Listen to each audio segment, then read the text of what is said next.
Hashem ama você muito, muito, muito. E isso nos conforta porque Yaakov, Abraham fez uma Brit Milá, embora fez uma Brit Milá.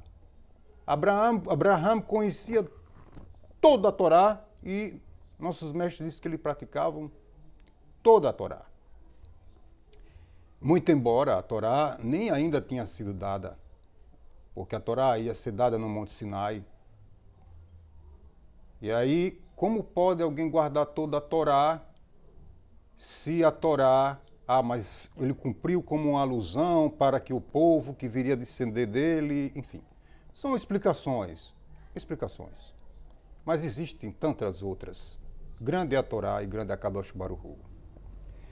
Então eu digo para o Noahide que se apegue ainda mais com o Eterno, faça tudo certinho que você puder fazer. Shabat você evite guardar as 39 melachot. Mas eu digo, você é grande, você é filho de Abraão. Como na Parashá de Toledot, que o que é um descendente de alguém? Nós dizemos, Havê, Haverim. Mas o que é Havê? Havê denota uma conexão com a Torá. E o que é Ahi? Ahi quer dizer irmão. Mas existe uma diferença entre Ahi e Havê. Yaakov é nosso Havê.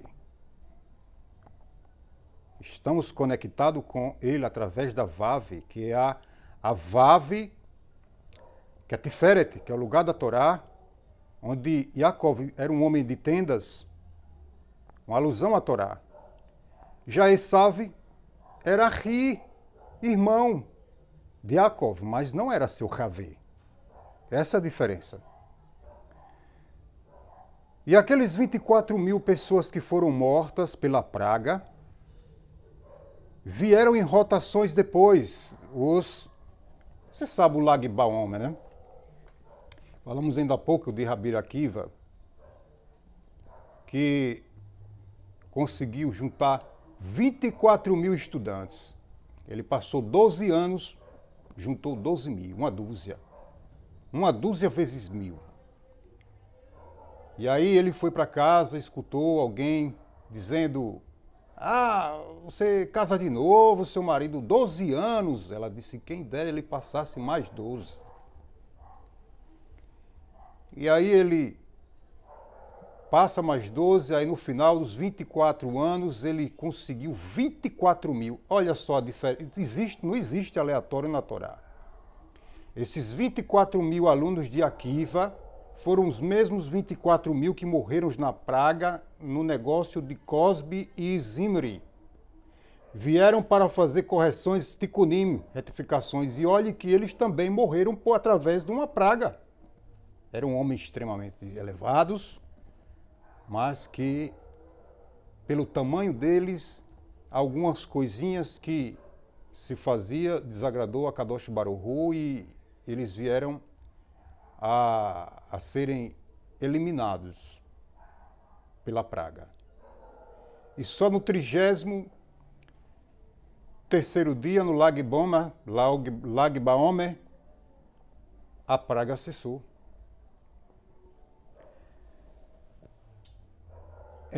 Então, isso nos traz um conforto, quando a gente procura entender a Torá com calma, com paciência. Nós vemos Hashem bem pertinho de nós. Sentimos Hashem bem pertinho, pertinho. Isso nos dá um temor, muitas vezes, e a gente fica se pergunta: será que eu realmente mereço? Então, eu digo a você, não perca o seu foco.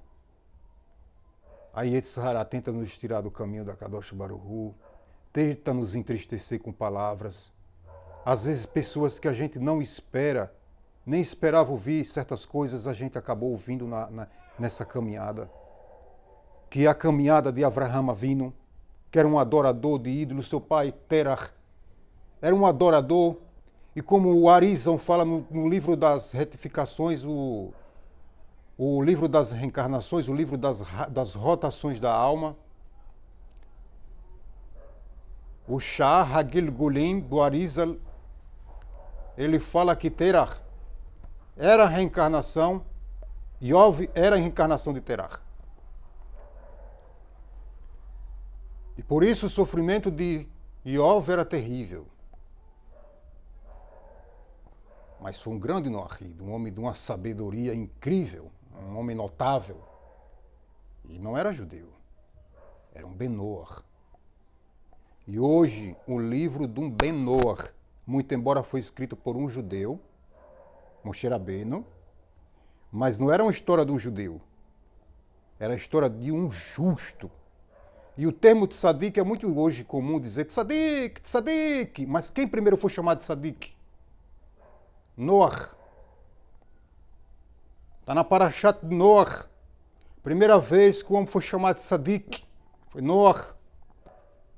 E primeira vez que o homem reconheceu Hashem como o mestre, o Ribono Shel Olam do universo, foi Avraham Avinu, que disse Adoni, Adonai, meu Senhor. Quem primeiro chamou foi um Ben-Noach, chamou Hashem de Adonai, reconhecendo o seu senhorio e sua grandeza. Então eu te digo, meu irmão, meu Haver, eu digo Haverim, Haverá, Haverot, firme, força, kolakavod, kolakavod, e fuja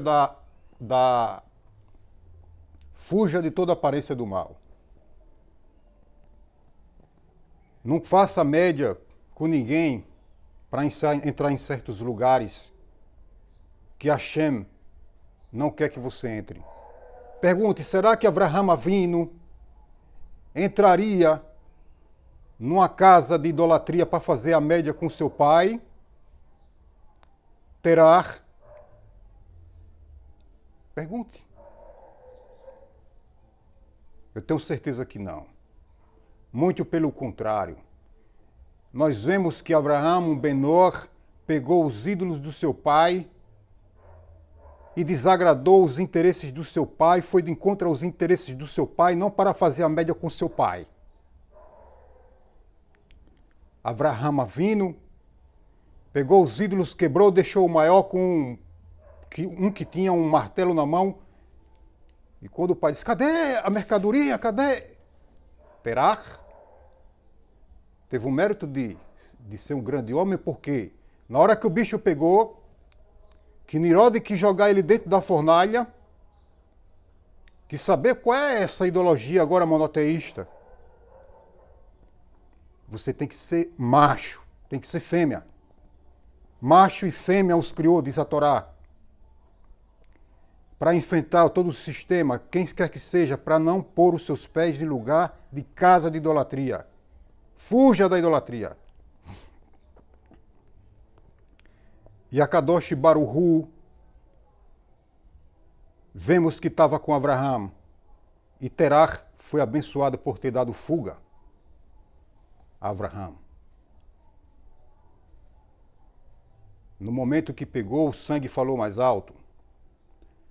E nós vemos que esse relato, Avraham com inteligência incrível disse, não, meu pai, para não ferir também, porque pai, sim, mas também para dizer que vou lá vender seus ídolos numa boa, vou na sua casa de idolatria numa boa, para não fazer a média com o senhor.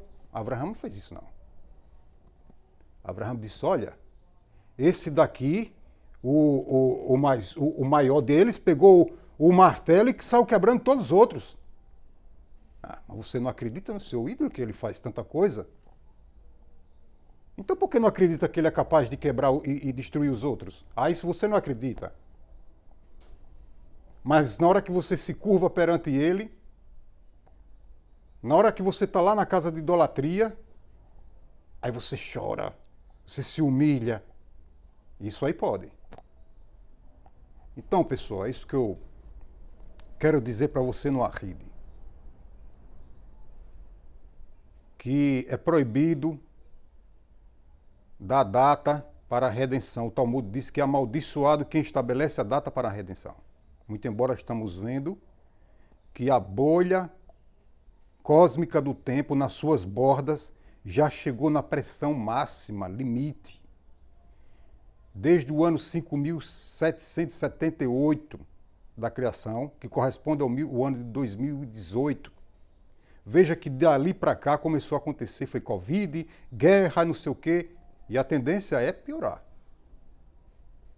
Sim, porque nós vemos que se Bnei Israel fizer a techuvá que é necessária, as coisas vão ficar, vai ser tudo a mil maravilhas. A mil maravilhas. Mashiach vem numa boa, vai ter tudo bonança, mas nós não vemos esse tipo de techuvá ainda. A techuvá que venha realmente trazer o conserto do bezerro de ouro que ainda pesa sobre eles, os bezerros colocados dentro do templo sagrado pelos reis de Israel, pelas disputas palacianas pelo poder, as intrigas palacianas. Então nós vemos que isso tem sido sim uma pedra no processo da redenção e que se essa techuvá que precisa atingir esse nível, esse grau, não for uma ocorrência real, então Mashiach virá com as dores de parto da redenção. E não acredite se alguém disser Mashiach é este ou é aquele. O Talmud desaconselha esse tipo de coisa. Esse negócio de vinda do Mashiach, não acreditem nisso. Mashiach vai ser revelado entre nós. E não, embora haja essas colocações no Talmud, mas há outras tantas colocações. Essa é uma questão de interpretação. Cada um interpreta de um jeito, mas a Torá e os sábios trazem várias colocações, uma dialética. E nessa dialética a gente aprende o seguinte, que não é bom dizer quem é o Mashiach e nem quando ele virá. Isso é uma maldição. Eu quero dizer que o Mashiach, ele será revelado aqui. Ele vai nascer aqui de uma mulher e de um homem. Uma criança vai crescer, não vai precisar ir e voltar. Isso remete ao quê? Isso parece o quê? Isso parece a história contada, a saga contada, que acabou prendendo multidões. Existe uma semelhança muito grande em algumas filosofias que se assemelha a aquelas pessoas que são laicas, que são de religião que não é a nossa religião, no Ahide. Então é preciso ter cuidado. A sua alma está em risco. Não procure um intermediário para chegar até o eterno. Não existe isso. Você não precisa de intermediário para falar com o Criador ou para se relacionar com Ele.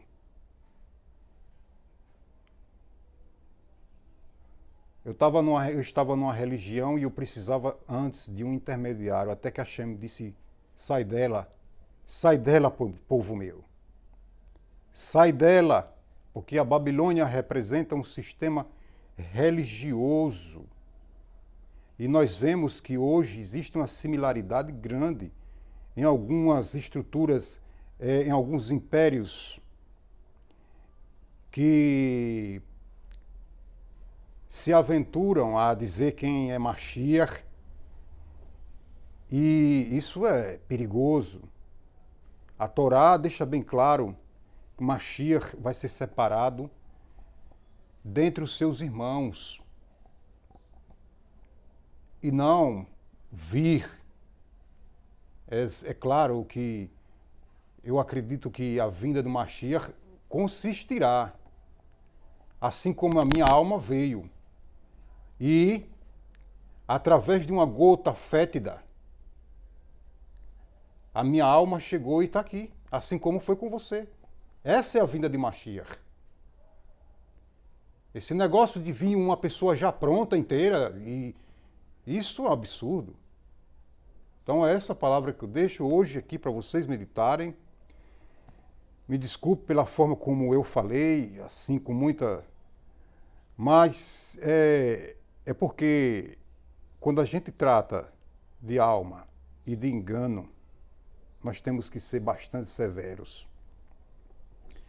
Porque há muita severidade quando se diz: você é igrejado, você é transvestido. Isso é um absurdo. Não se pode fazer isso com as pessoas. Isso não se pode fazer isso com as pessoas. Se você tem a sabedoria, você tem que ter a humildade para não ferir as pessoas. Então, é essa colocação que eu deixo aqui e peço que Hashem toque no seu coração e saiba que você não precisa de intermediário. Quando você está estudando a Torá, estudando o Talmud, você está conectado com todas as almas do Sadiquim.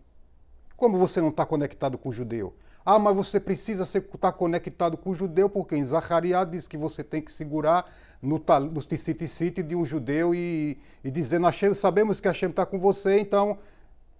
Será que isso é o pé da letra? Quando você abre o Talmud, que você estuda Rabi Akiva falando, o Rabi Yohanan, e o Rabi Shimon Bar Yochai, Rabi Elazar, enfim, são tantos. Você está conectado com a alma de cada um deles. E quando você pronuncia a palavra desses mestres, os lábios deles lá no túmulo se mexem. Então, como você não está conectado? Será que você precisa do intermediário para estar conectado com o Criador? Então, meu amigo, minha amiga, você que é menor, fica firme. Não se atrapalhe com alguns argumentos que tem por aí. Estude a sua Torá. Estude a sua Torá com força. Procure buscar Hashem. Peça a Hashem. Hashem me mostra a verdade na Torá. Para não ser pescado, iludido por ninguém. É essa colocação que eu deixo aqui para vocês. Desejo a todos um Shabbat Shalom Mevorach.